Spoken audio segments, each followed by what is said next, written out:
সালমান মুক্তাদির জামাত ইসলাম করেন, পিনাকি দা বলেন, ইলিয়াস হোসেন বলেন।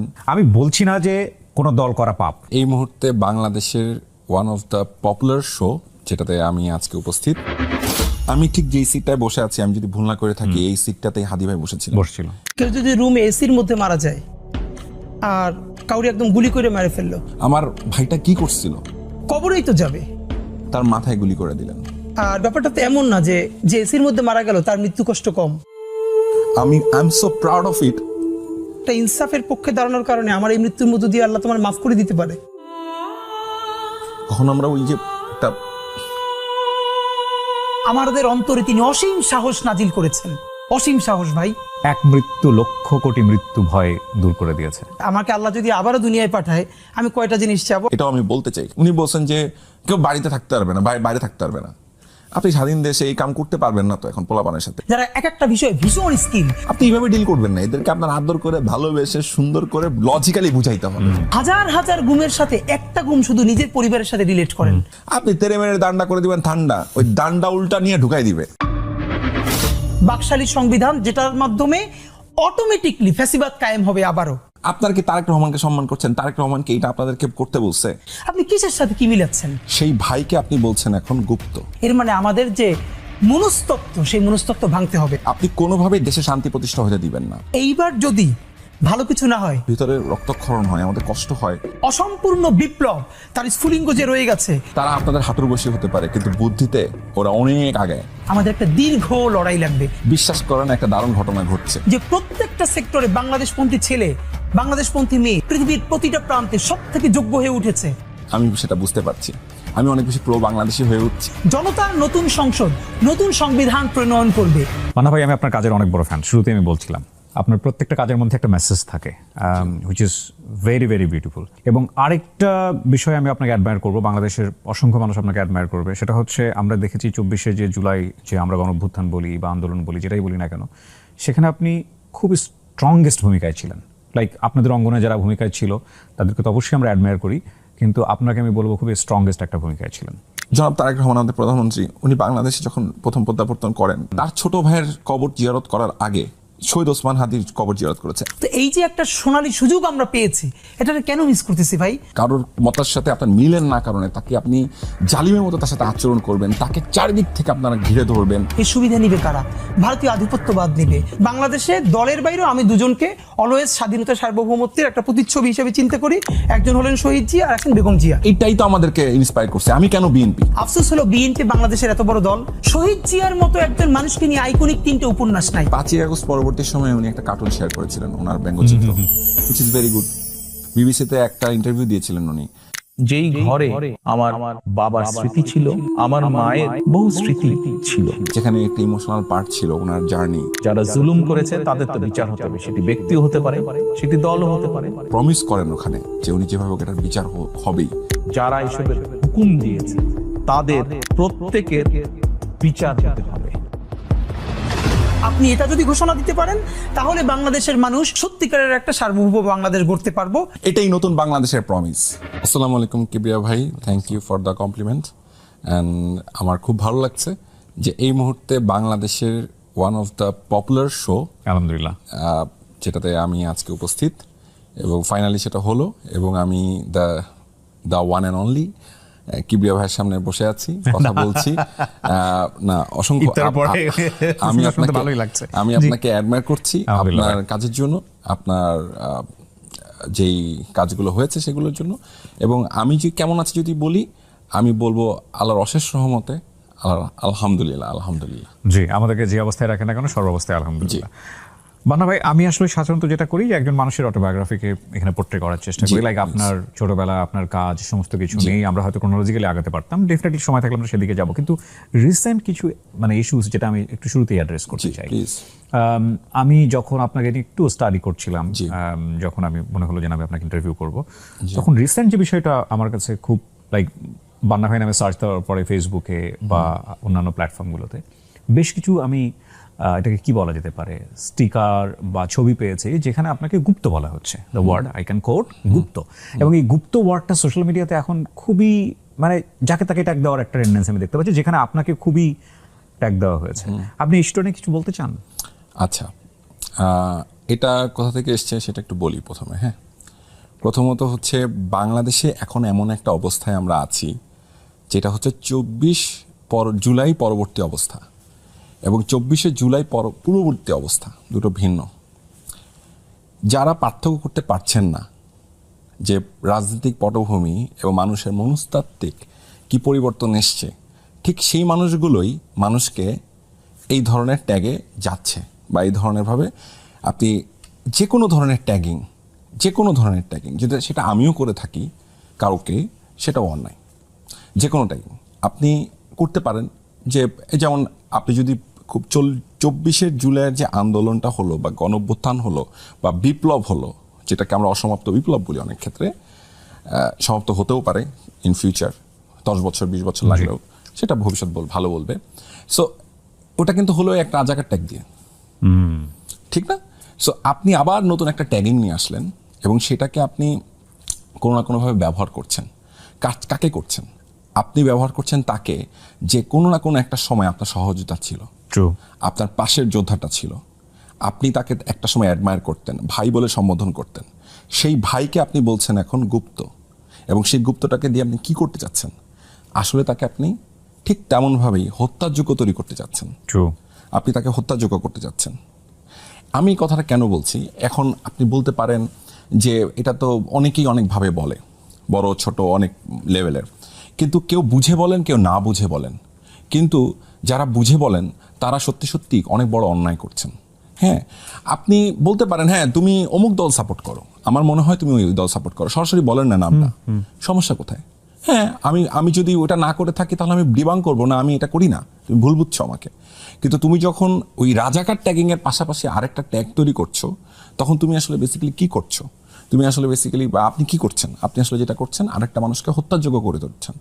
আপনি চাচ্ছেন যে ঠিক এইভাবেই, যে ওই যে একটা সময় বলতো না, একটা অমুক ধরে হ্যাঁ, আপনি কয়েকদিন পর আবার কি ওইটাই বলবেন স্লোগান দিয়ে যে একটা করে গুপ্তধর ধরে তাহলে আমাকে বা আপনাকে বা আরেকজনকে, ক্যামেরার পেছনে যে ভাইটা আজকে গুপ্ত ট্যাগ খাচ্ছে, সে যদি হয় তাহলে কি আপনি সেই দায়িত্ব নেবেন?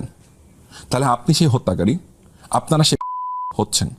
এখন আপনারা এই ধরনের যে কাণ্ডগুলো করছেন, সেই কাণ্ডগুলোর জন্য আমার মনে হয় যে সরাসরি বলতে পারেন তো যে হ্যাঁ বান্না ভাই, আপনার কথা আমার কাছে মনে হয় যে এইটা মনে হয় এইটা না, এটা আমার কাছে আপনি যেটা বলছেন এটা আপনি মিথ্যা বলছেন বা আপনি সত্য বলছেন বা কিছু একটা বলতে পারেন। কিন্তু আপনি ট্যাগিংয়ে যাচ্ছেন কেন আবারও? সেই ট্যাগিংয়ে যদি যান সেটা তো ভালো কিছু হবে না। দেখেন, আমিও বুঝে না বুঝে মাঝে মধ্যে কিন্তু ট্যাগিং করে ফেলি, কিন্তু আবার পরক্ষণে যখন আমি বুঝি যে ট্যাগিং করাটা আসলে অন্যায়, তখন কিন্তু আমি নিজেকে আবার সম্বরণ করি, কেননা প্রত্যেকটা মানুষের মধ্যে ফ্লস থাকে। কিন্তু আপনি এই অস্ত্রটা ব্যবহার না করাটাই বাংলাদেশের জন্য ভালো হয়, জুলাই পরবর্তী বাংলাদেশের জন্য। এবং আপনি যাদেরকে ট্যাগিং করছেন, বিশ্বাস করেন একটা দারুণ ঘটনা ঘটছে, আমি সেটা বুঝতে পারছি। আমি অনেক বেশি প্রো বাংলাদেশি হয়ে উঠছি, আমি আরও বেশি মানুষের মধ্যে প্রো পিপল হয়ে উঠছি। মানুষ আমাকে আগের যে কোনো সময়ের চাইতে, এই যে আপনারা এগুলো করছেন না, এই কারণে আমাকে কিছু আপনারা কি ভালোবাসা দেওয়াচ্ছেন মানুষের কাছ থেকে, অসংখ্য ধন্যবাদ। আমি এটা একটু উল্টা করেই বলি, আপনারা এই ট্যাগিংটা আরও বেশি আমাকে করেন, যাতে আমি আরও প্রো পিপল হতে পারি, আমি আরও প্রো বাংলাদেশি হতে পারি, এবং আপনাদের মতো ইতর বদমাশদেরকে আমি চিনতে পারি। কারণ আপনাদেরকে চেনাটা জরুরি। আপনাদের মতো একটা কি বলবো, একটা মানে পোটেনশিয়াল কিলারদেরকে চিনা ফেলাটা আমাদের জন্য, মানুষের জন্য খুব জরুরি। এবং আরেকটা ইন্টারেস্টিং বিষয় ঘটে গেল, আমরা যখন অনুষ্ঠানটা শুরু করব তখন আমরা বলছিলাম, মানে সমসাময়িক অনেকগুলো বিষয় নিয়ে কথা বলছিলাম। রাইট, আজকের আগের দিন, আমি জানি না শোটা হয়তো 2 দিন পরে প্রচার হবে, যখন আমরা রেকর্ড করছি, বাংলাদেশ ব্যাংকের তিনি সাবেক গভর্নর রাইট নাও, তাকে যেভাবে বের করে দেওয়া হলো, ওই একই অ্যাক্টিভিটিস আমরা দেখলাম যখন আমাদের মানে অন্তর্বর্তীকালীন সরকার ছিলেন, সেটাকে বিভিন্ন পত্রপত্রিকায় লেখা হতো মব, আবার সেম জিনিসটাকে এখন বলা হচ্ছে বিক্ষোভ। জনরোষ হয়ে যাচ্ছে এখন, আবার বিক্ষোভও হচ্ছে, জনরোষও হচ্ছে। তার মানে বিষয়টা হচ্ছে কি, আপনি শব্দের খেলা খেলছেন এখানে, যে শব্দের শয়তানি বলি আমি এটাকে, শব্দের শয়তানি। আপনি শব্দের শয়তানি করছেন। আপনি একই কথাই হয়ে যাচ্ছে মব, একই কথাই হচ্ছে বিক্ষোভ, একই কথাই হয়ে যাচ্ছে জনরোষ, যখন আপনার যেটা প্রয়োজন। তাইলে এটা কেন মব হবে না? একটা বাংলাদেশ ব্যাংকের থেকে ঝরেন একজন, আপনি গভর্নরকে আপনার পছন্দ না, আপনি তাকে সরাবেন, সেটা তো একটা প্রসেস আছে, তাকে আপনি সেই প্রসেস মেনটেন করে, প্রসিডিউর মেনটেন করে আপনি তাকে বের করে দেন। তাকে দুয়োধ্বনি দিয়ে তাকে মারতে উদ্যত হচ্ছেন আপনি। সে কি অন্যায় করেছে? 24 পরবর্তী সময়ে যখন বাংলাদেশের অর্থনীতির সবচেয়ে ভঙ্গুর দশা, সে তখন হাল ধরেছিল। এই মানুষটার যদি আপনি প্রোফাইল চেক করেন, প্রোফাইলে দেখবেন তার একটা সম্মান দেওয়ার মতো জায়গা আছে। হয়তো সে অনেক ভুল করতে পারে, হয়তো সে অনেক ঠিক করতে পারে, সেটা ভিন্ন আলাপ, কিন্তু আপনি তাকে অসম্মান করতে পারেন না। না, definitely না। আপনার ভিন্ন মতের হলেও আপনি অসম্মান করতে পারেন না। True.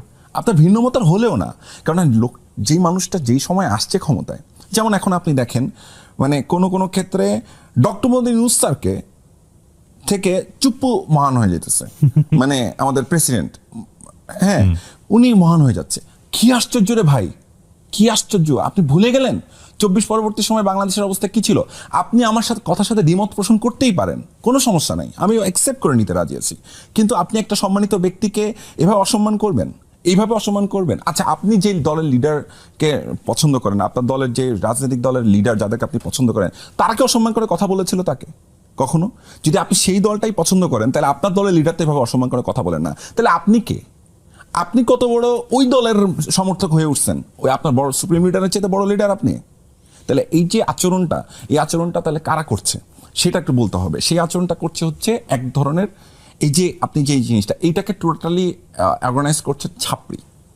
শব্দটা আমি বলতে চাই, একটা ছাপড়ি গ্রুপ তৈরি হয়েছে যারা দেশে বিদেশে বসে, তারা আমি বলবো হচ্ছে বেশিরভাগ ক্ষেত্রে আমি যেটা অ্যানালাইসিস করে পেয়েছি সেটা হচ্ছে যে এর যাদেরকে তারা এটাকে মুভ করাচ্ছে, তারা অনলাইন মব যেটা করতেছে এখন এই মুহূর্তে, যে যেমন গুপ্ত অ্যান্ড এভরিথিং, যে অনলাইন মবটা এখন চলতেছে, বা যাকে তাকে ট্যাগ দিয়ে দেওয়া যে মবলিংটা ওরা করতেছে, এরা হচ্ছে ওই গ্রুপটা ওরা চালাচ্ছে। এরা কিন্তু বেসিক্যালি এদের ইন্টেনশন হচ্ছে যে সবসময় ডিস্টার্ব করে রাখা মানুষকে।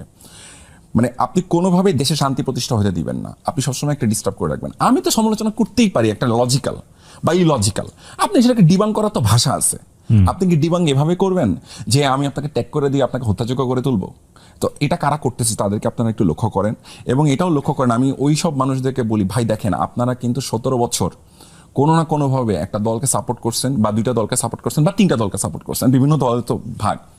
আমি সবাইকেই বলছি, আল্লাহর ওয়াস্তে প্লিজ বোঝার চেষ্টা করেন, এটা একটা সুযোগ আমাদের আবার একটু জিনিস গুছায় নেওয়ার, আমাদের একটু ঠান্ডা মাথায় সবকিছু বোঝার। আমরা যেন ওই ভুলটাই না করি যেটা আমাদের পূর্ববর্তী সময় হয়ে গেছে।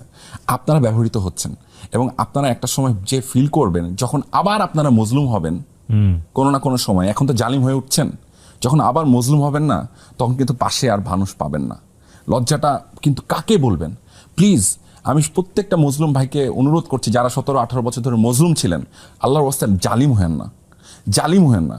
কাউকে কারোর বিশ্বাসের কারণে, কারোর মতের সাথে আপনার মিলেন না কারণে তাকে আপনি জালিমের মতো তার সাথে আচরণ করবেন, তাকে চারিদিক থেকে আপনারা ঘিরে ধরবেন, ঘিরে ধরে তার ওই নষ্ট চরিত্রের মানুষগুলোকে লিডার বানাবেন, তাদেরকে আপনারা বস করবেন। একটা সময় যে 2-3 বছর 4 বছর 5 বছর পর যে আপনি রিয়েলাইজ করবেন, ও মাই গড, আমি তো আসলে উপাসনা করছিলাম, ওই মানুষগুলো তো বা সরাসরি প্রতিনিধি, আমি তো এইভাবেই বলতে চাই।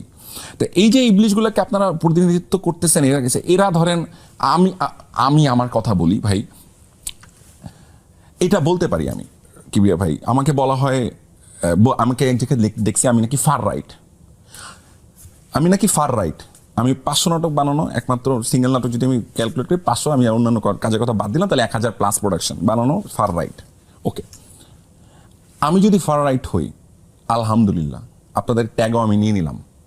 ভাগ্যিস আমি ফার রং না, you guys are far wrong. I am absolutely pro Bangladeshi, I am proud of my self. আমি আজকে এখানে বসে যে কথাগুলো বলতেছি, this is my inner thought. আমার কথার সাথে কারোর কথা দ্বিমত হইতেই পারে, আমি আবারও বলছি, কিন্তু I M A pro Bangladeshi, আমি প্রো পিপল। আমার দলের বিরুদ্ধে আমার কথা বলতে 2 মিনিট বাদবে না, আমি বলতে রাজি আছি, যদি আমার দল অন্যায় করে, এবং আমার দল যদি ঠিক কাজ করে 1 মিনিট সময় লাগবে না, আমি এটার সবচেয়ে বেশি প্রেস করব। যখন আমার দল ভালো কাজ করবে, বা আমার বিপক্ষ দলও ভালো কাজ করবে, আমি সেটাকে প্রেস করব। আমার বিপক্ষ দল যদি ভুল কাজ করে, আমি সেটাকে প্রেস করব। এটাই নতুন বাংলাদেশের প্রমিস। আমরা যে বলতাম যে বাংলাদেশ 2.0, দিস ইজ বাংলাদেশ 2.0, যে আপনি আপনার বিপক্ষ দলও যদি, আপনার প্রতিপক্ষ যদি ভালো কাজ করে, তাহলে আপনি ওইটাকে প্রেস করবেন। যদি সে অন্যায় করে, তাহলে বলবেন সেটা অন্যায় করছে। ঠিক তেমন আমার দলের ক্ষেত্রেও সেটা প্রযোজ্য। আমি 2-3টা জায়গা যদি একদম খুব পয়েন্ট করে বলি, যে আপনাকে যে এইভাবে ট্যাগ দেওয়া হচ্ছে, বা শুধু আপনাকে না, কিন্তু এটা কিন্তু মিডিয়ার অনেক পার্সনকে, যাদেরকে নিয়ে চিন্তাই করা যায় না, এই যে গুপ্ত ট্যাগিং এর ব্যাপারটা, আমরা এটা খুব অ্যালার্মিং লক্ষ্য করছি। এবং এমন হচ্ছে যে হয়তো দুই একটা বিষয় ইন জেনারেলি একটা মানুষের মাথার মধ্যে আসার কথা, কিন্তু ওই পার্টিকুলার বিষয়টা কোনো একটা দলের পক্ষে চলে যাচ্ছে, যে দলটা আলটিমেটলি গুপ্ত ট্যাগ বা যে দলের লোকজন বলছে যে গুপ্ত ট্যাগটা দিচ্ছে তাদের বিপক্ষে হয়তো চলে যাচ্ছে। এবং আপনি যেটা বলছিলেন যে হয়তো দেখা গেল ওই লোক সারা জীবনে ওই দলটাকেই সাপোর্ট করতো যারা তাকে গুপ্ত বলছে। আমি একটা উদাহরণ দিব। হ্যাঁ হ্যাঁ শিওর। আমি একটা উদাহরণ নিই। রাহাত শান্তনু ভাই আমার বড় ভাই, ওনাকে আমি রেসপেক্ট করি, সম্মান করি। 17টা বছর ধরে বিএনপির পক্ষে, একদম নাম ধরেই বললাম, জাতীয়তাবাদী দল বিএনপির পক্ষে যদি কেউ সর্বোচ্চ পরিমাণ কন্টেন্ট বানায়, কালচারালি ফাইটটা করে থাকে, সেটা রাহাত শান্তনু ভাই। ওনাকেও বলা হচ্ছে, ওনাকেও কিন্তু ট্যাগ করা হচ্ছে। কি আনফরচুনেট। উনি এখন ধরেন একটা কথা, 17 বছর আমরা যাদের সাথে অ্যালাইড ছিলাম যুদ্ধে, ফাইটে, 1.5 বছরের মধ্যে আমি নিশ্চয়ই তার চিরশত্রু হয়ে যাই নাই। কে আমার শত্রু আর কে আমার প্রতিপক্ষ, এই পার্থক্য তো করতে জানতে হবে রে ভাই। আমি তো আমার প্রতিপক্ষ শত্রুকে পার্থক্য করতে পারি। আমার শত্রু বাল, আর আমার প্রতিপক্ষকে, আমার প্রতিপক্ষ অন্যান্য দল, বাংলাদেশ আওয়ামী লীগ, মানে সংক্ষিপ্ত ফর্ম বলেছেন। আমি প্রতিপক্ষ আর শত্রুর মধ্যে পার্থক্য। আমার শত্রুকে আমি শত্রু বলবো, কিন্তু আমি প্রতিপক্ষকে শত্রু বানাবো না। এটাই তো হওয়া উচিত। আমি রাহাত ভাইয়ের উদাহরণটা দিলাম যে উনিও তো এইভাবে ভিকটিম হয়েছেন এবং হচ্ছেন। আমাকে অনেকে মেসেজ করেছেন যে ভাই কি অবস্থা, কি এই আপনাকে নিয়ে এত লেখালেখি হচ্ছে, এটা সেটা এই সেই। আমি বলি প্লিজ এনজয়। আমি কিন্তু আর 2-1জনকে বলি যে আমার আল্লাহ জানেন আমার মনের ভেতরে কি। সো আমি যেহেতু 24-এ ওই জায়গাটা ব্রেক করে দাঁড়াতে পারছিলাম, আমি কথা বলতে পেরেছি। সো ইনশাল্লাহ আমি একটা কথা দিচ্ছি আপনার সাথে, কোনোদিনও আমাকে দল দাস হিসাবে পাবেন না। আমি দলান্ধ নই, আমি দেশান্ধ। আমাদের সবার আগে দেশ, এবং এটা শ্রদ্ধেয় প্রধানমন্ত্রী, তাকেও সম্মান রেখে বলতে চাই, উনি যেভাবে বলেছেন সবার আগে বাংলাদেশ, উনি ওনার দলের ঊর্ধ্বে উঠে একজন এদেশের নাগরিক হিসেবে উনিও সেটাই বিশ্বাস করেন বলে আমাদের এটা বিশ্বাস। এখানে বেশ কয়েকটা বিষয় আমরা দেখেছি, বিশেষ করে আপনার অনলাইন অ্যাক্টিভিটির মধ্যে, যে আপনি হাদিকে নিয়ে অনেক বেশি সোচ্চার ছিলেন। সামহাও বুঝলাম যেটা, যে হাদিকে এক ধরনের কর্নার করে দেওয়ার চেষ্টা করা হয়েছে, যে হাদি আসলে কাদের লোক, এরকম ভাবে একটা কর্নার করে দেওয়া হয়েছে। সুতরাং হাদিকে নিয়ে যারা কথা বলেছে তাদেরকেও একটা ট্যাগিং করার চিন্তা ভাবনা করা হয়েছে, প্লাস পিনাকির সাথে বোধহয় আপনার একটা ট্যাগিং করার চিন্তা ভাবনা করা হয়েছে। আমি আগে পিনাকি তার বিষয়টার প্রসঙ্গটা তুলে নিয়ে আসি। আগে জুলাই পূর্ববর্তী সময় আমরা সবাই এক ছিলাম। পিনাকি দার কথাটা আলাদা করে বলছে কারা, যারা আমাকে ওই ফ্রেমিংয়ে ফেলতে চাচ্ছে, তাই না? পিনাকি দা বলেন, বা ফাহাম আব্দুল সালাম বলেন, বা জুলকারনাইন সায়ের বলেন, অথবা আপনি কনক সরোয়ার বলেন, ইলিয়াস হোসেন বলেন, বা আপনি এনি নেম ধরেন, ওই আপনি আরো অন্যান্য যারা, ডক্টর জাহিদুর রহমান ভাই বলেন, সব প্রত্যেকের নাম বলেন। আমি মোটামুটি সব অ্যাঙ্গেল কভার করার চেষ্টা করলাম নাম দিয়ে। হ্যাঁ, আশা করি মিস করি নাই কোনোটা। সো এই যে এতগুলো মানুষের নাম বললাম, তারা কি সবাই এক লাইনে ছিলেন না? ছিল। তো জুলাই পরবর্তী সময়ে আপনাদের মধ্যে বিভাজন তৈরি করছেন। আপনারা নিজেরা আইডিওলজিক্যাল ক্ল্যাশে ঢুকছেন। এটা কি ভাই আমার দোষ? আমার সাথে আমার বাসায় পিনাকি দা আসেন নাই, আমার বাসায় আসছেন ফাহাম আব্দুল সালাম। আমি যখন অস্ট্রেলিয়াতে গিয়েছিলাম শুটিং করতে, ক্যানবেরা থেকে 3 ঘন্টা ড্রাইভ করে ওনার ওয়াইফ সহ, ওনার বাচ্চাকে সহ, এটা আমার জন্য অনেক বড় রেসপেক্টের বিষয় ছিল। উনি এসেছিলেন আমার সাথে দেখা করতে, ভালোবাসার জায়গা থেকে। কে? ফাহাম আব্দুল সালাম। তো কেন আমি ফাহাম আব্দুল সালামের হচ্ছি না? তো পিনাকি দা মজা করে একবার আমার বলছিল, তুই তো ফাহামের লেসপেন্সার। হ্যাঁ, আমি তখন কইছিলাম যে হ্যাঁ, ফাহাম ভাই কইবো যে আমি আপনার লেসপেন্সার, এ বলবে আমার লেসপেন্সার। আমি আসলে পড়ছি এক বিপদে, কারণ সাইড নিতে হবে। আমার কথা হলো আমি সাইড নিব না। আমি আপনাদের আইডিওলজিকে হয় পারলে ওন করবো, আর নাহলে করবো না, কিন্তু আমি সাইড নিব না। কারণ এদের মজার বিষয়, আমি জানি না সালমান মুক্তাদির এই শোটা দেখবে কিনা। সালমান মুক্তাদির কোনো একটা পোস্ট, সেটাকে ট্যাগ করে, আমারও একটা পোস্ট নেওয়া হয়েছে সেখানে, আমি যদি ভুল না বলে থাকি, 3-4 জনের পোস্ট ট্যাগ করে কোন একটা ভেরিফাইড আইডি থেকে। যখন একটা ভেরিফাইড আইডি থেকে আসে তখন তো এটা আসলে খুবই দুঃখজনক। এবং আমি দেখলাম সেও মোটামুটি রিনাউন্ড পারসন, সে মোটামুটি বোল্ডলি লিখে ফেলেছে যে সালমান মুক্তাদির জামাত ইসলাম করেন, বা আমরা ওই ধরনের। আমি বলছি না যে কোনো দল করা পাপ, আমি বলছি না কোনো দল করা অপরাধ। আচ্ছা ভাই, করতেই পারে সে চাইলে।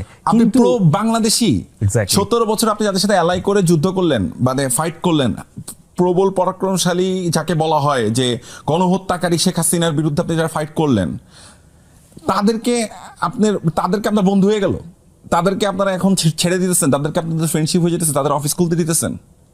আর যারা আপনাদের সাথে ফাইট করলো তারা আপনাদের এত বড় শত্রু হয়ে গেল। তা আল্লাহ রাব্বুল আলামিন বললো তো একজন আছেন সৃষ্টিকর্তা, পাশাপাশি আছে মানুষের বিবেক, যেটা আল্লাহ দিছে। তো মানুষের বিবেক তো জাগ্রত আছে। জুলাই পূর্ববর্তী, আমি এই জন্যই প্রথমেই বলে নিলাম যে দুইটা সময়, এই জুলাই পূর্ববর্তী আর পরবর্তী সময় এত ইজি না। এখনকার যে রাজনীতিবিদরা এবং যে কর্মীরা, রাজনৈতিক দলের এবং সমর্থকরা বা যে কোনো ব্যক্তি যারা বুঝতে পারতেছে না এই পার্থক্যটা, বিশেষ করে আমি অনেক সিনিয়র সিটিজেনের কথা বলবো, তাদের আসলে অনেক ব্যাকডেটেড চিন্তাভাবনা আমি দেখতে পাচ্ছি। মানে ইয়াংরা যে কিভাবে ভাবে, এবং সবচেয়ে বড় কথা হচ্ছে এখনকার মানুষ যে কিভাবে ভাবে, তারা অনেক জন মাইল দূরে আসলে বিষয়গুলো থেকে। তারা আবার হয়তো সাফারার হবেন, তখন হয়তো দেখবেন যে একটা সময় যে এখন তো ক্ষমতার লোভে, মানে এখন তো বা ক্ষমতার গরমে মনে করেন চেয়ার গরম অনেক, হ্যাঁ। সো ওই জায়গা থেকে আপনি বুঝতে পারবেন না। আমি ভাই হাদির প্রসঙ্গটা আসতে চাইতেছি, আমি হাদির প্রসঙ্গ বিরতির পরে নিব। তার আগে আমি আপনার সঙ্গে একটু যোগ করতে চাই যে বাংলাদেশে, মানে আমার দেখা ব্যক্তিগত অভিমত, ক্ষমতাকে যদি এনজয় করে থাকে কেউ, তাহলে একমাত্র শেখ হাসিনা ছাড়া তার কেউ করেছে বলে মনে হয় না বাংলাদেশের ইতিহাসে। তো তার মতো একজন মানুষও যদি থাকতে না পারে শেষ পর্যন্ত, তাহলে ক্ষমতাকে আসলে কারোরই এনজয় করা উচিত না। অ্যাবসলিউটলি ভাইয়া, এখানে একটু ছোট্ট করে শেষ করে দিব। সেটা হচ্ছে দেখেন, ফাহাম আব্দুল সালামের কথা বললাম, ডক্টর জাহেদ ভাই, উনাকেও আমি ইন স্টেজ ভরা মজলিসে আমি উনাকে বলছি আপনি আমার ফেভারিট কন্টেন্ট ক্রিয়েটার। ওইটার কথা বলেন না কেন? ওইটার কথা বলেন না কেন? কারণ ওইটার কথা বললে তো আপনি আমাকে ফ্রেমিং করতে পারতেছেন না। আমি তো ডক্টর জাহেদকেও বলছি you are one of my favourite content creator July পরবর্তী সময়ে, একদম কাছাকাছি সময়ে। এখন আবার অন্য দলের অনেকে মন খারাপ করতে পারেন, ভাই মন খারাপ করেন না। আমি সবার সাথেই আমার ভালো সম্পর্ক ছিল। হাদির প্রসঙ্গটা একটু শুনতে চাই আপনার কাছ থেকে। আমি ঠিক যেই সিটটায় বসে আছি, আমি যদি ভুল না করে থাকি, এই সিটটাতেই হাদি ভাই বসেছিল। আমি শোটা শুরু হওয়ার আগে এই শোয়ের প্রডিউসারকে বলছিলাম এই কথাটা, যে আমি আজকে হয়তো হাদি ভাইয়ের সিটটাতে বসবো। এই সিটটাতে হয়তো অনেকেই বসছেন, কিন্তু আমার কাছে এই সিটটা স্পেশাল। এটার কারণ হচ্ছে শহীদ ওসমান হাদি। সো এটা আমার জন্য খুবই টাফ কল। আমি হাদি ভাইকে নিয়ে কখনো খুব স্বাভাবিকভাবে কথা বলতে পারি না, এটা আমার একটু ঝামেলা হয়ে যায়। হাদি ভাই একটা বড় কারণ আমাকে ট্যাগ খাওয়ার পেছনে, আনফর্চুনেটলি। অথচ আমি জানি এই মানুষগুলাই হচ্ছে সেই মানুষগুলা যারা হাদি ভাইকে রেসপেক্ট করতেন একটা টাইমে। কোনো একটা কারণে তাদের মন ঘুরে গেল, আমি জানি না কেন। তো ঘুরে গেল, যাই হোক ঘুরে গেল। হাদিকে কোনো প্রমাণ ছাড়া আপনারা যা তা বললেন। একটা মৃত মানুষকে নিয়ে যখন তাকে শহীদ করা হলো, তারপরে যা তা নোংরামি করলেন, যা তা নোংরামি বললেন তাকে নিয়ে, তাদেরকে শত্রু বানালেন। তাকে একটা মানুষকে প্রজেক্ট বানিয়ে দিলেন, একটা মানুষকে নিয়ে তার কবর খুঁড়ে ফেলতে চাইলেন। কি অন্যায়! এই বাংলাদেশের জমিনে এর চেয়ে বড় অন্যায় কি হতে পারে? আমার ভাইটা কি করছিল? সে তো কথাই শুধু বলছিল। সে কি কাউকে মারতে গেছিল? সে হয়তো একটা গালিই দিছিল জীবনে, ধরেন, কিন্তু সে কি কাউ গায়ে হাত দিতে গেছিল? অথচ আপনারা কি করলেন? আপনারা সকলে মিলে তার মাথায় গুলি করে দিলেন, এবং গুলি করার পর ক্ষান্ত হন নাই। চিন্তা করলেন তার আইডিওলজি, তার নীতিকে কীভাবে ধ্বংস করে দেওয়া যায়। তার পাশে থাকা, আশেপাশে থাকা ভাইগুলাকে, বোনগুলাকে কীভাবে ট্যাগিং করে বের করে দেওয়া যায়, তাদেরকে ইরিলিভেন্ট করে দেওয়া যায়। আপনার এই সিটে কিন্তু জাবেরও বসেছিল, ইনকলাব মঞ্চের। ওই দিন সে আহত ছিল, এখানে বালিশের স্তূপ ছিল, পা দিয়ে বসেছিল, আহত ছেলেটা ছিল, হাউমা করে কাঁদছিল আমাদের জাবের। আমার খারাপ লাগছিল, আই ক্রাইড দ্যাট টাইম। আমি আজকে খুব প্রমিস করে এসেছি নিজের সাথে, আমি আজকে কাঁদবো না, আমি কাঁদতে চাই না আজকে। আমি শুধু এটাই বলতে চাই যে আপনারা ওসমান হাদিকে, শহীদ ওসমান হাদিকে কোনোভাবে নিশ্চিহ্ন করতে পারবেন না। শহীদ ওসমান হাদি কী ছিল সেটা সারা বাংলাদেশের মানুষ জানেন। শহীদ ওসমান হাদিকে যখন নিশ্চিহ্ন করতে যাবেন, তত ওসমান হাদি তত আরও বিস্ফোরিত হবে, সে আরও এক্সপান্ড করবে, সে আরও বড় হবে। চেষ্টা করে দেখতে পারেন আপনারা তাকে হারাতে পারেন কিনা। শহীদ ওসমান হাদি আমার ভাই, I am so proud of ইট। আমি শেষ দিন পর্যন্ত, আমি শত ট্যাগ খাওয়ার পরেও আমার ভাইয়ের জন্য আমি তার হাত ছাড়ি নাই। আমার সাথে তার রাজনৈতিক ভিন্নতা ছিল, মতাদর্শের অনেকখানেই কনফ্লিক্ট করতো, যেহেতু আমি আরেকটা দলের সমর্থক। কিন্তু আমরা কখনো ওই জায়গাটা ভাঙি নাই, কখনো আমরা ওই যে একটা এই রেসপেক্টটা কিন্তু হাদির পক্ষেও ছিল। উনি যখন আমাদের মাননীয় সাবেক প্রধানমন্ত্রী খালেদা জিয়ার নাম উচ্চারণ করতেন, আমাদের শহীদ প্রেসিডেন্ট জিয়াউর রহমানের নাম উচ্চারণ করতেন, কি রেসপেক্ট নিয়ে উচ্চারণ করতেন। আমি শুধু এটা বলতে চাই, দেখেন আপনাদের লিডারকে, আপনাদের সুপ্রিম লিডারকে আপনাদের দলের অনেক নেতা এইভাবে এক্সপ্লেন করতে পারেন না, এতটা সম্মান দিয়ে কথা বলতে পারেন না। আপনাদের জনাব তারেক রহমান আমাদের প্রধানমন্ত্রী, উনি বাংলাদেশে যখন প্রথম প্রত্যাবর্তন করার পরে কিন্তু প্রথম স্পিচেই হাদির নাম, শহীদ ওসমান হাদির নাম নেন, এবং তার আগে অনলাইন কয়েকটা মিটিংয়ে উনি ওনার নাম নেন রেসপেক্টের সহকারে। কবর জিয়ারত করতে এবং গেছেন। তার ছোট ভাইয়ের কবর জিয়ারত করার আগে, তার ছোট হাদির কবর ভাইয়ের জিয়ারত কবর করেছেন। জিয়ারত জি। করার আগে শহীদ ওসমান হাদির কবর জিয়ারত করেছে। আপনি সেই মানুষটাকে আপনার টার্গেট করতেছেন, তাহলে আপনারা কি আসলে আপনাদের লিডারকে সম্মান করছেন? আপনারা কি তারেক রহমানকে সম্মান করছেন? তারেক রহমানকে এটা আপনাদেরকে করতে বলছে? তারেক রহমান মনে হয় না এনজয় করেন এগুলো। অসম্ভব। উনি তার ডেফিনেটলি সারাক্ষণ ফেসবুকে বসে থাকেন না, সোশ্যাল মিডিয়াতে কি লেখালেখি হচ্ছে এটা Right. দেখতে বসে থাকেন না। Right. কিন্তু এই যে আমাদের ভাইটাকে নিয়ে যে আপনারা করেন, বিশ্বাস করেন আমাদের ভিতরে রক্তক্ষরণ হয়, আমাদের কষ্ট হয় যে আমাদের লিডারকে শহীদ রাষ্ট্রপতি জিয়াউর রহমান, বেগম খালেদা জিয়া আপসীর নেত্রী এবং শহীদ ওসমান হাদিকে, মানে কি বলবো, এটা আসলে এই তিনটা আমার রেড লাইন। এই রেড লাইনটা প্লিজ ক্রস করেন না। এটা যদি ক্রস করেন, আমি খুবই এই জায়গায় আমার আসলে কোনো মাপ নেই। জুলাই নিয়ে আপনি নিজেও একটু নির্মাণের মধ্যে ছিলেন এবং আপনি নির্মাণ করেছেন আপনার জায়গা থেকে যতটুকু করা সম্ভব, আমি যদি ভুল না বলে থাকি। দেখেন, আমার সাথে প্রথম কাজটাই আমি একটু খুব ইন্টারেস্টিং, এখানে হাদির কথা আসতেছে। আমি কিন্তু হাদি ভাইকে খুঁজি নাই, হাদি ভাই আমাকে খুঁজে বের করছিলেন জুলাইয়ের ঠিক পরবর্তী সময়ে। কেন জানি ওনার মনে হয়েছিল বান্না ভাইয়ের সাথে আমার যোগাযোগ করাটা খুব জরুরি। আমি হঠাৎ করে একদিন মেসেজ পাই হোয়াটসঅ্যাপে, আমি ওসমান হাদি বলছি। আমি অবাক হয়ে গেছি। আমি ওনাকে কি বলছি জানেন? আমি আপনাকে চিনি। তখন উনি বলছে, কীভাবে চিনেন? আমি দেখছি কনক স্যারের একটা প্রোগ্রামে আপনি খুব বোল্ডলি কথা বলতেছিলেন। I loved it, you are amazing. That was our conversation, start our conversation. So after that বলে, বান্না ভাই আপনার সাথে তো কীভাবে দেখা করতে পারি? বলছি, ভাই বাসায় চলে আসেন। উনি বাসায় চলে আসছে। আমার বাসায় চলে আসার পরে ভাইয়ের সাথে অনেকক্ষণ আড্ডা দিলাম, প্রথম কথা হলো। এরপরে পরবর্তী সময়ে যেটা হলো, উনি যখন সোশ্যাল মিডিয়াতে, ওনার তখন অতটা রিচ ছিল না, আমি প্রথম ওনার পোস্ট শেয়ার করলাম একদিন। হ্যাঁ, সো আল্লাহর রহমতে আমার একটা ভালো রিচ ছিল সেই সময়। সো এটা আমি যদি ভুল না করি সেপ্টেম্বর মাসের দিকের কথা, মানে 24-এর। তো সেপ্টেম্বর মাসে ওই সময়টাকে ওসমান হাদি পরের দিন আমার বাসায় আবার আসলেন একটা কাজ নিয়ে কথা বলার সময়। তো উনি আমাকে জড়ায় ধরে, বান্না ভাই আমার 500টা ফ্রেন্ড রিকোয়েস্ট আসছে। সুবহানাল্লাহ, আমি ইটস অ্যামেজিং। আমি যে কি ফিলটা, আমি বললাম, আমি জানি না আমি এটা কেন ওই ফিল থেকে বলছিলাম তাকে। আমার ওখানে আরো কয়েকজন ছিল, তারা ওখানে সাক্ষী। আমি বলছিলাম, শুনেন, সারা বাংলাদেশ আপনাকে বুক দিয়ে ভালোবাসবে এক সময়। আমি এই কথাটা বলছিলাম, এবং ওই বিশ্বাসটা আমার ওই কয়দিনের কনভারসেশনে হয়েছিল, তার প্রতি বিশ্বাসটা ওই পর্যায়ে পৌঁছায় গেছিল। যখন আমি দেখতেছি একটা ঘুমাচ্ছে না রাতের বেলা, সারা রাত ধরে গ্রাফিতি করতেছে শুধু জুলাইকে কিভাবে মানে গ্লোরিফাই করা যায়, শহীদদের ফ্যামিলির সাথে যোগাযোগ করছে সারাদিন। আমি বললাম, ভাই এই মানুষটা তো ঘুমাই না, সারাক্ষণ শুধু ফাইট। ওনার এত তাড়া কিসের? এখন আমি বুঝতে পারছি ওনার এত তাড়াটা কিসের। উনি হয়তো ফিল করতে পারছেন যে ওনার সময় আসলে হয়তো অনেক কম, আল্লাহ হয়তো সেই ইশারাটা ওনাকে দিচ্ছেন। হ্যাঁ, সো হাদি ভাইয়ের সাথে সেই মানুষ যিনি আমাকে প্রথম লিরিকটা দিলেন, লাল জুলাইয়ের লিরিকটা পড়ার পরে দেখে আমি এক ইয়াতেই বলছি যেটা আমি করতে চাই। তো ওই থ্রুতে কিন্তু আমার শান্তনু ভাইয়ের সাথে পরিচয়, ওকে, ওই থ্রুতেই কিন্তু আমার সাফায়েত ভাইয়ের সাথে পরিচয় ওই কন্টেন্টের।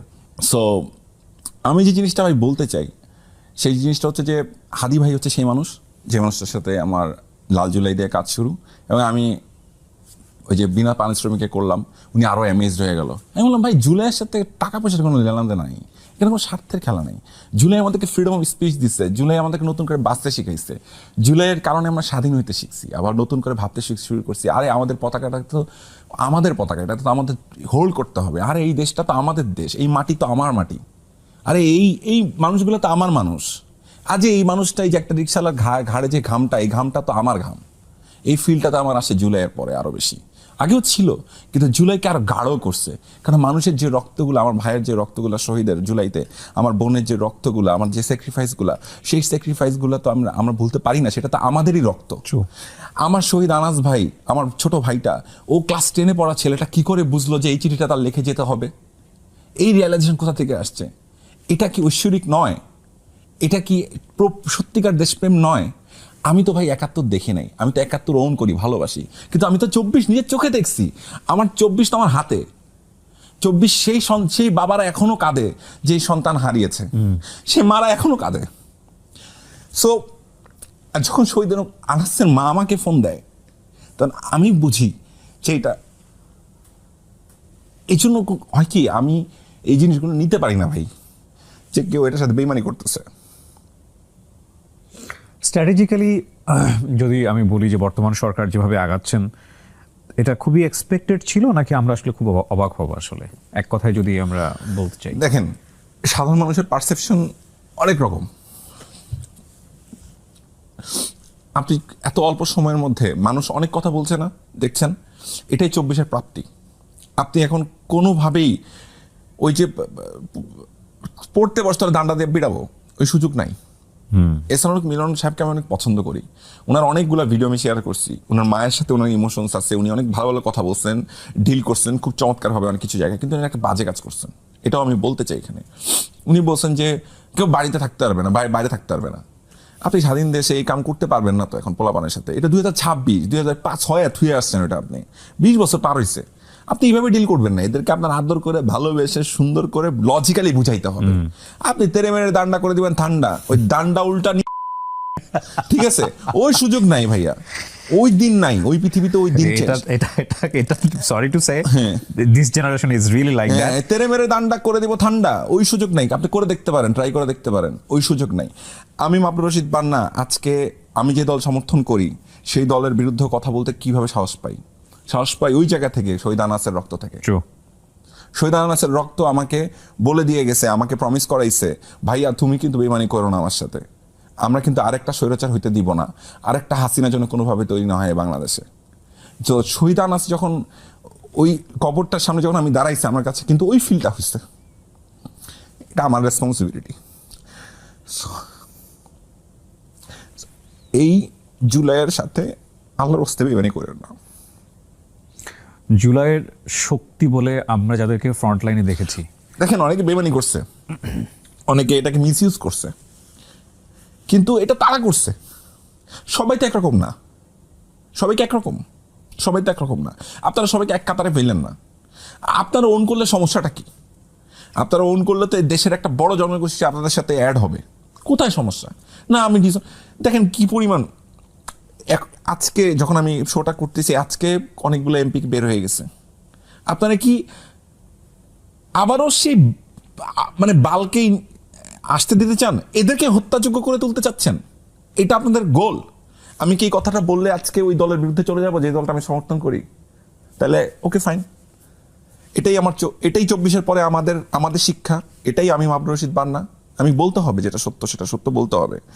আমার 1971 পূর্ববর্তী সময়ে মরহুম শেখ মুজিবুর রহমানের অবদান আছে না?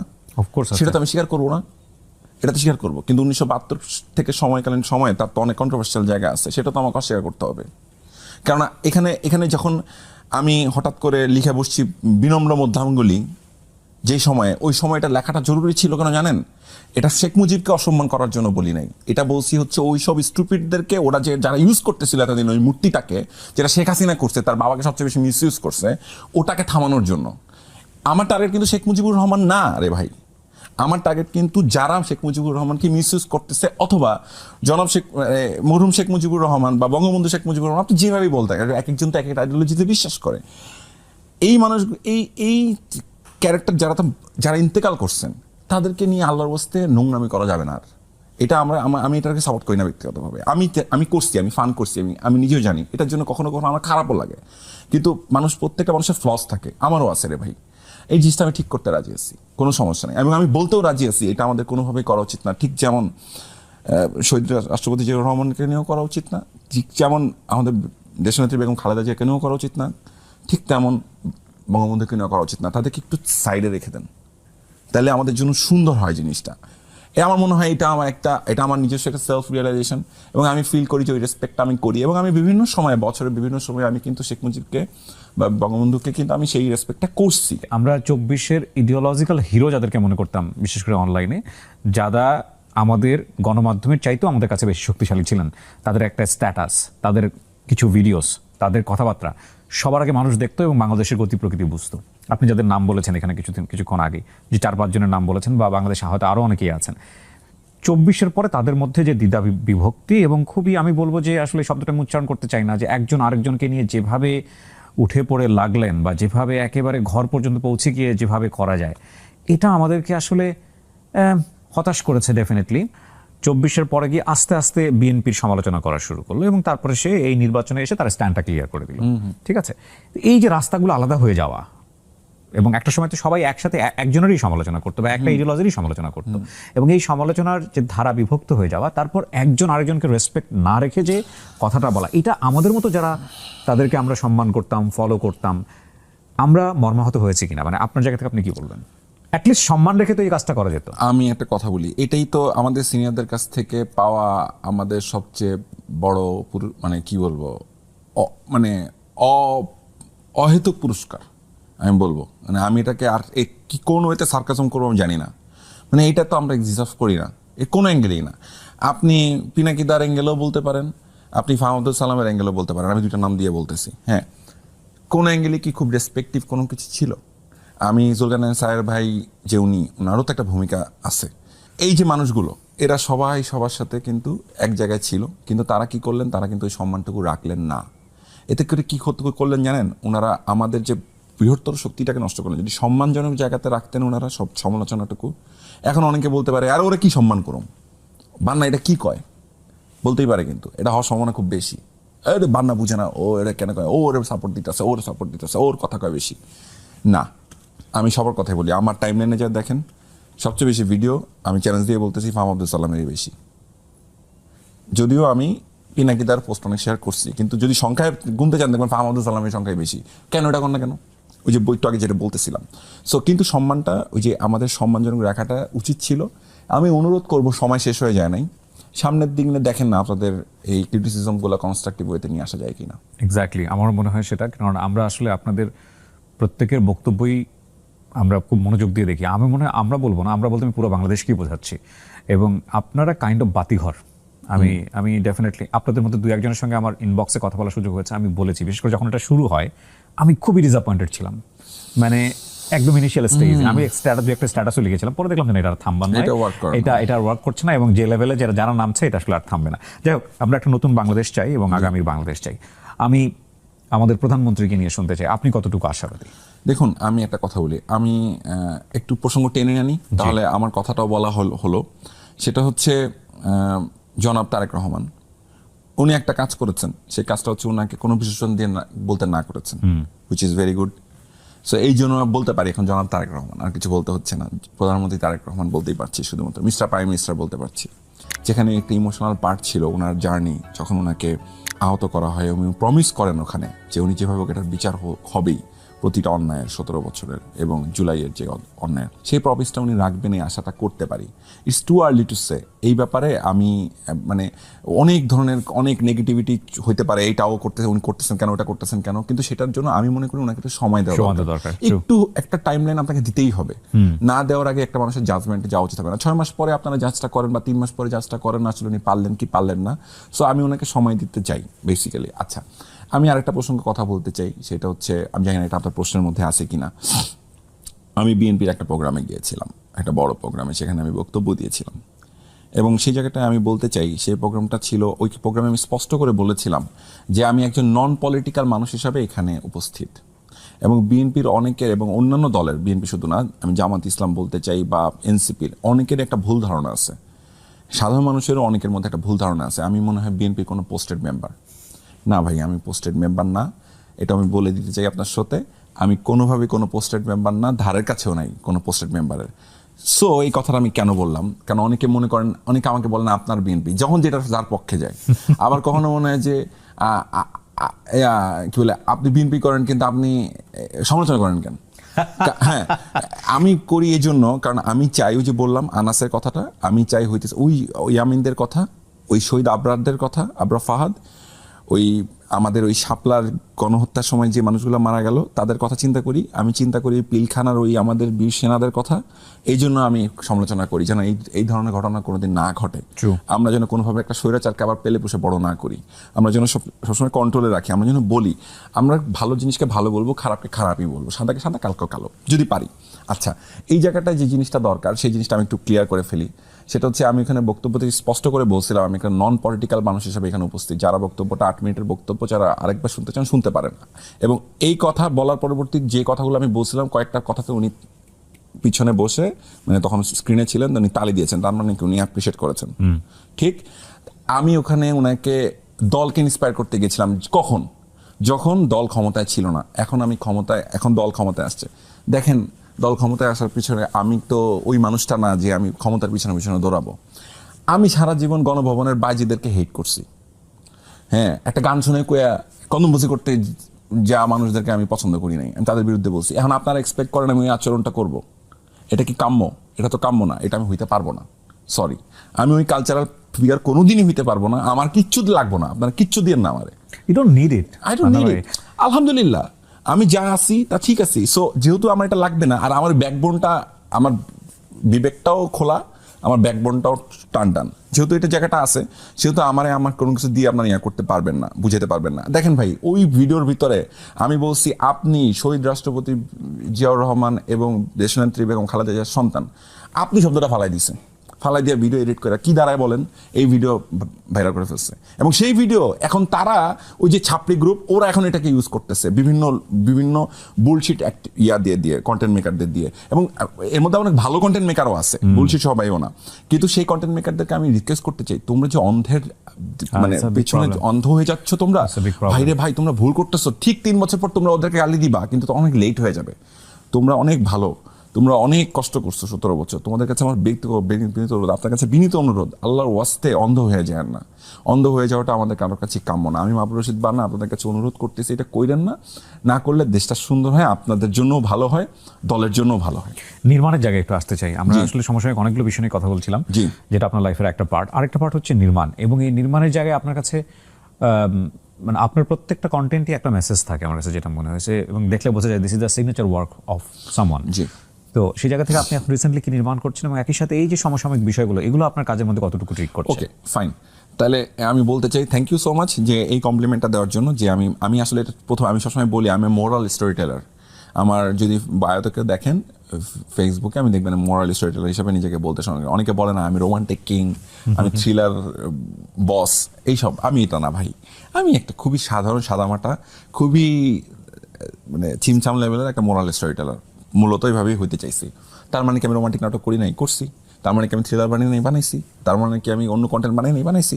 কিন্তু মোরাল স্টোরিটা আমি বলতে চাই, এবং সেটা আমি বলার থ্রুতেই কিন্তু 24 পরবর্তী সময় যদি আপনি সিগনিফিকেন্ট কোনো ওয়ার্ক দেখেন আমার, সেটা নাস্তা দেখবেন, লাঞ্চ দেখবেন। এখন আমি এটা কেন বানাইছিলাম ভাই? 20টা বছর পর যদি কেউ জুলাইকে মনে করতে চাই যেন আমার এই নাস্তা লাঞ্চ খুঁজা দেখে, ওনার ওই ব্যক্তি বা ওই জেনারেশনের সন্তানটা, ওই মানুষটা, আমি কিন্তু জহির রায়হানের মতো গ্রেট ফিল্ম মেকার না, কিন্তু এবং ধারের কাছেও নাই, মানে আমি তার মতো করে বানাইতেও পারি না। ঠিক আছে, I am not that much great at all, কিন্তু হি ইজ মাই ইন্সপাইরেশন। হ্যাঁ, উনি আমার ইন্সপাইরেশন, উনি আমার অনুপ্রেরণার জায়গা। যেহেতু জহির রায়হানের স্টপ জেনোসাইড দেখে ওই সময় আমরা বুঝছি, জীবন থেকে নেওয়া দেখে আমরা ইন্সপায়ার্ড হয়েছি। তো আমার কাছে মনে হয়েছে why not me, I should do something. So সেই জায়গা থেকে আসলে মনে হয়েছে যে ঠিক আছে, তাহলে লাঞ্চ নাস্তাটা বানানোর রেলিভেন্ট, এখন বানানো উচিত। আমার সুপার ডুপার লস হয়েছে, কেননা প্রোডাকশনগুলো যেই প্রডিউসারকে দিয়ে প্রডিউস করাইছি সেও লস খাইছে, আমিও লস খাইছি এখন পর্যন্ত। কিন্তু এই লস উঠে যাবে একসময়। লস কিন্তু আসলে না, in the long run it's a profit, কারণ হচ্ছে থেকে যাবে এই কাজগুলো। ঠিক তেমন সেই জায়গা থেকেই আসলে আমার ডিনার বানানোর প্ল্যান ছিল, আমি আর ডিনারটা বানাতে পারি নাই। তবে এখন যা যা শুরু করছে ছাত্রীরা, এদেরকে সবাইকে এক্সপোজ কইরা, এবং যে বড় বড় নিরপেক্ষ বুদ্ধিজীবী যারা আছে, বড় বড় টকশো কইরা বেড়ায়, নিরপেক্ষ একটু বলতে পারি নিরপেক্ষ, ঠিক আছে, যারা আছে তাদেরকে নিয়ে আমার মনে হয় যে কন্টেন্ট বানানো দরকার। So dinner is loading. Okay, আমি বলি আমার মিডনাইট ডিনার। হ্যাঁ, সো আমি বলি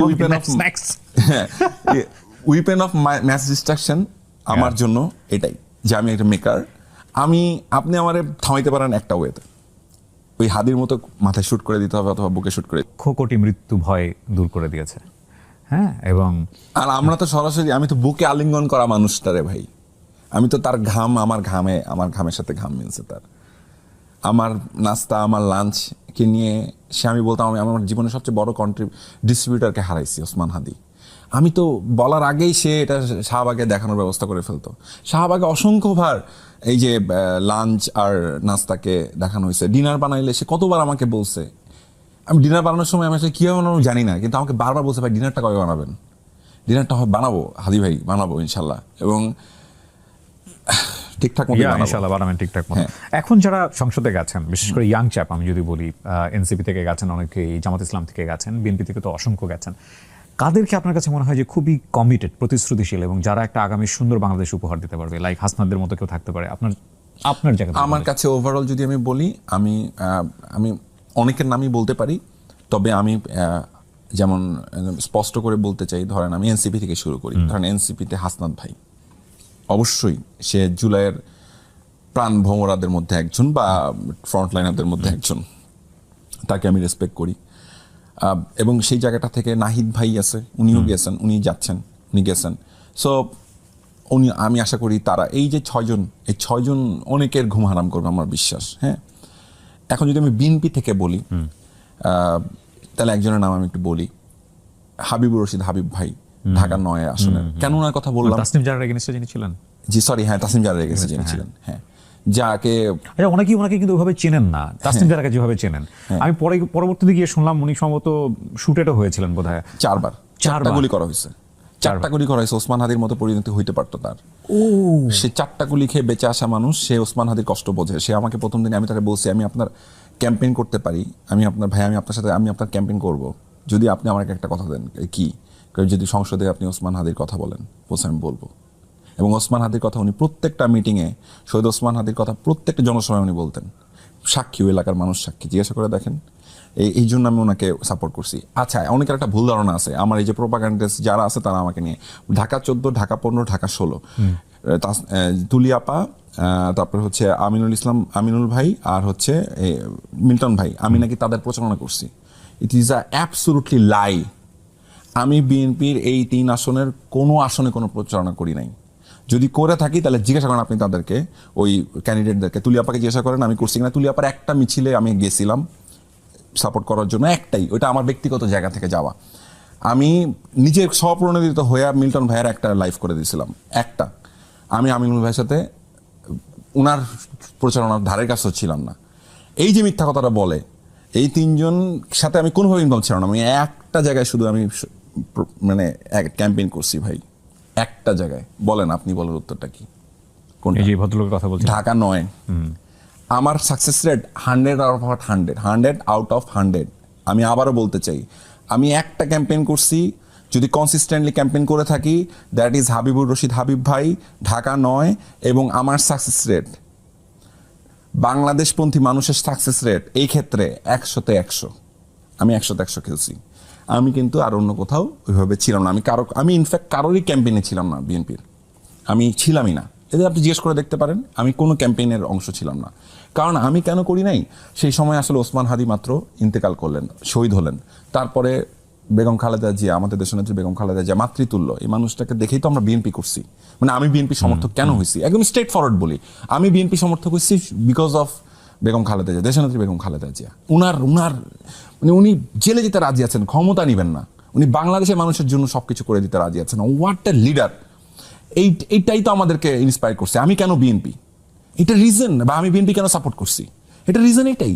এবং আমি কেন সই শক্তি পাই যে না, আমি আমার দলের বিরুদ্ধে কথা বলবো প্রয়োজনে, কারণ উনাকে আমি দেখছি, উনার দলের যারা অন্যায় করতো তাদের বিরুদ্ধে উনি কিভাবে কথা বলতেন। অনেক কল রেকর্ড আপনি খুঁজে দেখেন, উনি টিটকারি করতো, উনি মানে লিটারেলি মক করতো, লিটারেলি ট্রল করে দিত প্রোগ্রামের ভিতরে। যদি উনার দলের ভিতরে কেউ উনি ছাত্র দলের ছেলেদের কি বলছে, এই পড়াশোনা করবা, বলতো না? তো বলেন এখন কি সেও গুপ্ত? হ্যাঁ, তারেক রহমান যদি উনার দলের কাউকে সমালোচনা করেন, সেও গুপ্ত? জিয়াউর রহমান যে তার দলের লোকদেরকে সাইজ করার জন্য, ঠিক রাখার জন্য অনেক সময় কড়া ডিসিশন নিচ্ছেন, সেও গুপ্ত? তো আপনাদের এই জায়গাগুলো থেকে বের হয়ে আসা উচিত। সমালোচনা করলেই সে গুপ্ত না রে ভাই, সে সমালোচনা আমি করবই। আমি আবারও বলতেছি, প্রতিপক্ষকে ভালোটা আমি ধরবো, খারাপটাও আমি ধরবো, আমার দলেরটাও ধরবো, এটা ধরবো। আমি আরেকটা কথা বলে দিয়ে শেষ করতে চাই, এই জায়গাটা আমি জানি আপনার টাইমের স্বল্পতা আছে। আসলে কিউবিয়া ভাই, আমি আপনার শোটাকে পিক করছি আজকে, সরি টু সে, ক্ষমা না করবেন। না আই এম প্রাউড। আপনাকে অনেক দিন ধরে আমার ছিল, আমি আমার প্রডিউসারকে বলতেছিলাম যে ভাইকে একদিন নক দেন, সামহাও আপনার সাথে টাইম মিলে হয় না। Thank you so much. ইনশাআল্লাহ হয়ে আমি যাচ্ছে। আমি আল্লাহর রহমতে এটা হলো আজকে। আমি এই শোটাকে পিক করলাম উত্তর দেওয়ার জন্য অনেক কথার, যে উত্তরগুলো আসলে অনেকে খুঁজছিল আমার কাছ থেকে। আপনি লিখতেছেন না কেন, আপনি বলতেছেন না কেন? আমি বলছিলাম এমন একটা জায়গায় বলবো তোমাদের পছন্দ হবে, এবং সেই জায়গাটা আমি বলতে আসছি। দেখেন, জুলাই না আসলে বাংলাদেশে আমরা এই স্বাধীনভাবে কথাও বলতে পারতাম না, ফ্রিডম অফ স্পিচের চর্চাও করতে পারতাম না।